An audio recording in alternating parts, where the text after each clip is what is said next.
بسم اللہ الرحمن الرحیم۔ السلام علیکم ناظرین ایوری تھنگ یہاں یوٹیوب چینل پر خوش آمدید کہتے ہیں۔ آج کی ہماری اس ویڈیو کا موضوع ہے کہ چینی لڑکیاں بالوں میں سفید پھول ہی کیوں لگاتی ہیں۔ یہ کون سی دلچسپ معلومات ہے، اس کے لیے ابھی ہم آپ کے ساتھ شیئر کرتے ہیں۔ تو شروع کرتے ہیں آج کی ویڈیو۔ تو چلیں ہم آپ کو آج اس حوالے سے معلومات فراہم کرتے ہیں۔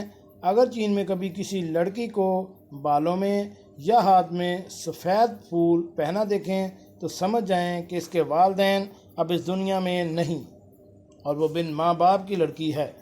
چین میں بھی سفید رنگ موت سے وابستہ ہے، جیسا کہ ایشیا کے متعدد ثقافتوں میں یہی رواج قائم ہے۔ سفید پھول پہننا دراصل چین کی قدیم روایت کا حصہ ہے۔ چین میں اگر کسی لڑکی کے والدین یا ان دونوں میں سے کوئی ایک وفات کر جائے تو لڑکی کو سفید پھول پہنے رہنا ہوتا ہے، جس سے لوگوں کو یہ پتہ چل سکے کہ اس لڑکی کے ماں باپ اب اس دنیا میں نہیں ہیں اور وہ اس سے ہمدردی کر سکیں۔ چین میں یہ روایت پوری کرنا ضروری ہے کیونکہ یہ ان کی ثقافتی ورثے کا حصہ ہے، جس کے خلاف جانا برا سمجھا جاتا ہے۔ اب اگر بات کی جائے جامنی پھول کی تو یہ بھی اس کی ثقافت کا حصہ ہے، اور اس کا مطلب یہ ہے کہ اس عورت نے یا تو اپنے شوہر کو کھو دیا ہے یا اس کا بچہ مر چکا ہے۔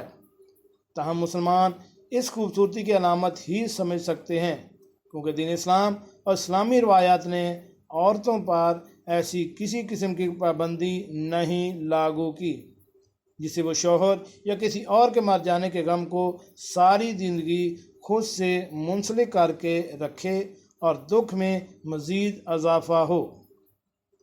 امید ہے آپ کی معلومات میں اضافہ ہوا ہوگا اور آپ کو یہ دلچسپ ثقافتی حقائق پسند آئے ہوں گے۔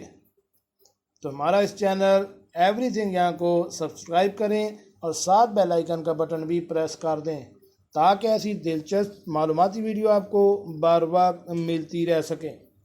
ملتے ہیں ایک نئی ویڈیو کے ساتھ۔ السلام علیکم۔